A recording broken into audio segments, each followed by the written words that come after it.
A group of farmers stood surrounding more than a dozen coffins, silently performing a joint memorial ritual. They had tattoos of stars and moons on their hands, and each person held a handful of soil, slowly scattering it over the bodies in the coffins. These deceased people were their children, all of whom had been murdered by an American not long ago. Tribal Chief Murad, grieving for the loss of his children, vowed to the villagers that he would bring that man back to avenge the lost children. At this time, a man named Brian was working in Turkey's largest city, Istanbul. He had just completed a 3-day security detail for a Middle Eastern billionaire. The client gave him a thick envelope filled with large denomination bills, making Brian chuckle. It seemed the billionaire's money was the easiest to earn. As he prepared to call his family with the good news, someone called his name from behind. Brian turned around and was surprised to see his daughter Kim and his ex-wife Lenore. It turned out these two women wanted to give him a surprise. Brian was naturally overjoyed. Finally, their family was reunited in a foreign land. He booked the two women a room with the best view, from which they could admire Istanbul's magnificent architecture. After settling them in, Brian returned to his room. He stayed in room 612, but due to years of professional habit, he also booked the room next door to store all his weapons and equipment. It was this habit that later saved his daughter's life. Brian changed into casual clothes and went down to the hotel lobby to wait for his family. At this moment, a man on the phone caught his attention. Even during his vacation, he remained vigilant. Finally, his daughter came down. Brian planned to take the two women for a walk, but Kim didn't want to go out and just wanted to stay at the hotel to swim. The straightforward Brian didn't think much, but his ex-wife understood. She knew her daughter was deliberately creating an opportunity for them to have time alone, hoping to mend their relationship. As soon as Brian left the hotel, the man in the lobby called Murad. It turned out they were indeed targeting Brian's family. At this time, Brian and his ex-wife got into the pre-booked car. As they were reminiscing, Brian suddenly noticed a car following them. He immediately asked the driver to turn into a crowded alley, using the crowd to block the pursuers. Brian, with his extensive combat experience, didn't have time to explain to Lenore. Knowing Istanbul's terrain, he told Lenore the escape route and asked her to return to find their daughter. Lenore was so panicked she was stunned, but Brian didn't have time to calm her down. He immediately asked the driver to stop and told her to leave first while he dealt with the pursuers. Before leaving, Lenore unexpectedly kissed Brian. In the moment of life and death, she revealed her true feelings. Brian also got out of the car, pulled the driver out without a word, and drove the BMW away. The pursuers, seeing that Brian had discovered them, didn't pretend anymore and immediately accelerated. Brian weaved through narrow alleys while calling his daughter Kim, but Kim was swimming in the pool and couldn't hear the phone. Brian turned into a small street, but the end of the street was blocked by a cart full of goods.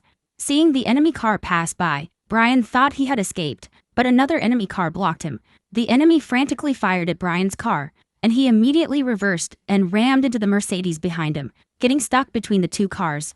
The armed men surrounded the car, but when they opened the door, they found it empty. Brian had long since disappeared. He ran through the complex streets, but the enemy quickly found him, and several burly men chased after him. As he ran into an open space, someone suddenly put a gun to his head, but Brian wasn't afraid. He quickly counterattacked, subdued the enemy, and began to fight back. Just as he took down two big guys, two more rushed in. Brian realized that if he continued to fight like this, he would soon be exhausted. He grabbed one guy and put a gun to his head, threatening the others not to advance. But unexpectedly, the enemy was even more ruthless. They immediately shot their own companion. It seemed they were determined to capture him at any cost. At this moment, something even more worrying happened to Brian. Lenore was dragged in by them. Brian quickly pulled out his phone and called his daughter. At this time, Kim was happily chatting with her boyfriend. Her radiant face suddenly turned pale when she saw the call from her father. She quickly answered, but as soon as she heard Brian's voice, her expression changed. Because her father's cold and stern tone was exactly the same as when she was kidnapped in Paris a year ago, Brian told Kim that his situation was very dangerous and someone was coming for her. He told Kim to immediately go to the next room and hide in the closet. After saying that, Brian hung up and crushed the phone. Lenore was in the hands of the enemy, so Brian had no choice but to put down his gun. The men he had just beaten rushed up and mercilessly punched and kicked him. Lenore cried out in pain, but it was useless. Both of them were put black bags over their heads and dragged into a car. After Kim finished the phone call, although she was very panicked, she had grown up after the incident in Paris and was no longer a lamb to be slaughtered. At this moment, several men entered the hotel. The lobby manager had long been bribed and quickly gave them Kim's room card. They rushed into the room but found no one, so they decided to search Brian's room. At this time, Kim ran to room 612. She tried to open the next room but found it locked. In a critical situation, she opened the window. To save her life, she had to climb out onto the narrow ledge, less than a few dozen centimeters wide. Kim pressed herself against the wall and slowly moved, knowing that one slip could send her falling to her death.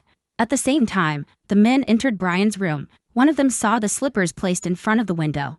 He immediately leaned out the window to look around, just as Kim managed to open the window of the next room and hide inside. But that didn't mean she was safe, because they climbed out the window, intending to go to the next room. Kim followed Brian's instructions and hid in the closet, but still heard the sound when someone jumped in. He searched the room with a gun and finally stopped in front of the closet. But when he opened the closet, he found no one inside. Kim was hiding behind the suits hanging in the closet, afraid to breathe. The man closed the closet door, and just as he was about to open the closet where Kim was hiding, a series of gunshots from another direction caught his attention. Kim finally escaped danger. On the other side, Brian was locked in the trunk of a car and being taken away. He was blindfolded, but to survive, he began counting the seconds on his watch, pausing at each turn and then starting again to remember the car's route. To increase accuracy, he also listened for special sounds on the road, such as birds chirping or an old man playing the guitar on the roadside. Finally, the car stopped in front of Murad. After confirming they had captured the right person, Murad ordered Brian to be taken to the workshop. He was very cautious and never held prisoners in his headquarters. Upon arrival, Brian opened his eyes and found himself locked in an abandoned warehouse. He tried to stand up and rubbed his feet together, finally dropping the small phone hidden in his shoe. As a seasoned CIA agent, hiding communication devices was a survival skill. He tried to use his shoe to hook the phone and lift it into his hand, but failed on the first try. He had no choice but to try again. Finally, with the phone in hand, he quickly called his daughter. After confirming Kim was safe, he breathed a sigh of relief. At least the whole family hadn't been dealt with yet. He told his daughter to immediately go to the U.S. Embassy, as it was the only place that could guarantee her safety. Kim realized Brian's situation was dire. He wasn't even confident enough to promise that he and her mother could return alive. Kim unhesitatingly decided to save her father because Brian had no one else to rely on. The girl who used to be weak and panicked in danger now had a determined look in her eyes, finally growing up after many storms. Brian couldn't stop his daughter, so he finally agreed to let her help. He told Kim to find his large suitcase, which was full of weapons and equipment. Then he instructed Kim to open the map, take the hotel as the center, and draw a circle with a diameter of 3 kilometers. Then he told her to draw another circle, taking the Grand Bazaar as the center, but the two circles didn't intersect. Realizing he had miscalculated the distance, Brian told Kim to take a grenade from the suitcase and throw it to a safe place with no people. Kim aimed at the parking lot on the rooftop, where only one car was parked. She followed his instructions and threw the grenade. Unexpectedly, Kim's throw was so accurate that the grenade landed right under the car. Brian relied on the speed of sound, about 340 meters per second, to calculate the approximate distance. He told Kim to redraw a new circle on the map, this time taking the hotel as the center with a diameter of 45 kilometers. Finally, the two circles intersected, and there were only two possible locations, so Brian was definitely being held at one of those two places. He told Kim to look out the window and observe the flag on the roof, which was flying east. Based on the wind direction, Brian determined his location to be at the eastern intersection of the two circles. The area was narrowed down, so now they just needed to pinpoint the exact location. Brian told Kim to take a gun and 2 grenades to the roof and wait for orders. At this moment, Kim was no longer a weak girl, but had transformed into a trainee agent to rescue her parents.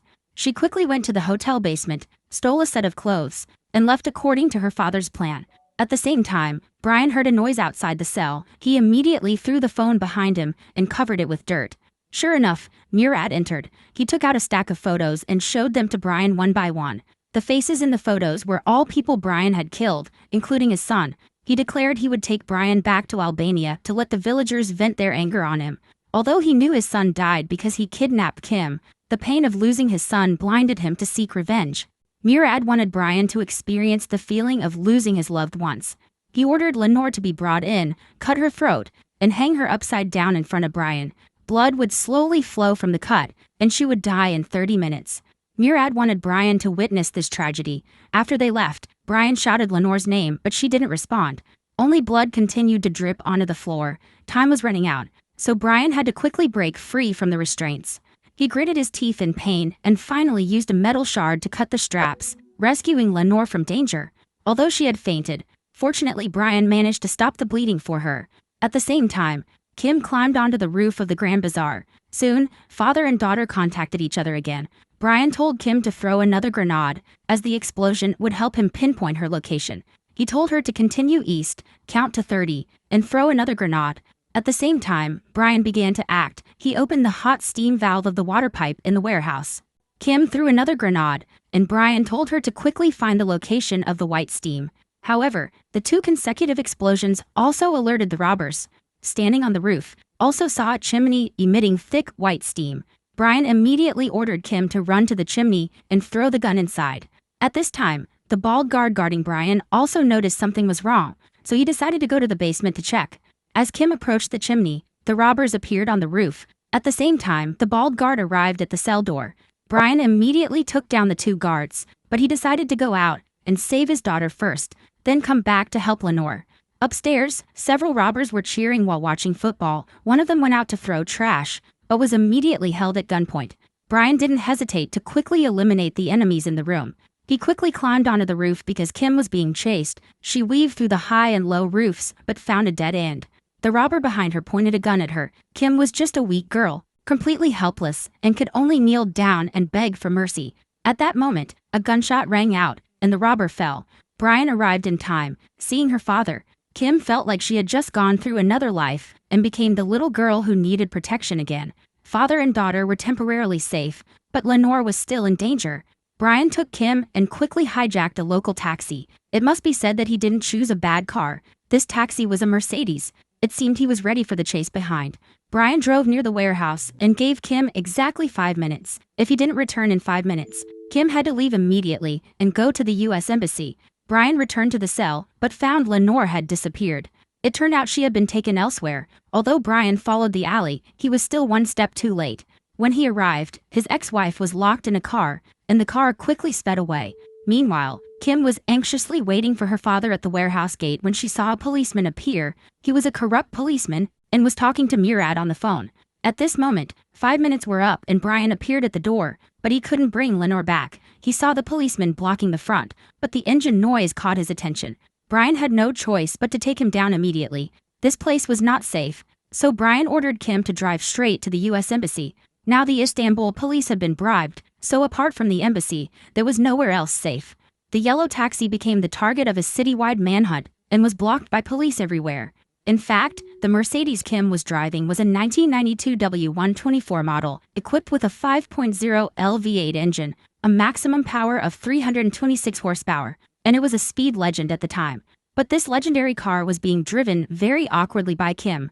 It turned out she didn't have a driver's license, and this new street racer was getting crash training, driving and speeding through the narrow cobblestone streets of Istanbul, then racing against the police. No technique needed, just step on the gas and ram straight ahead. In addition to the police, Murad's men were also chasing closely and constantly firing from behind. Kim drove to an intersection. Thanks to the good coordination of father and daughter, they successfully took down the Mercedes chasing behind. They hadn't had time to breathe a sigh of relief when more enemies continued to chase. Under Brian's command, Kim drove to the railway tracks, and just in time, an old train came rushing in.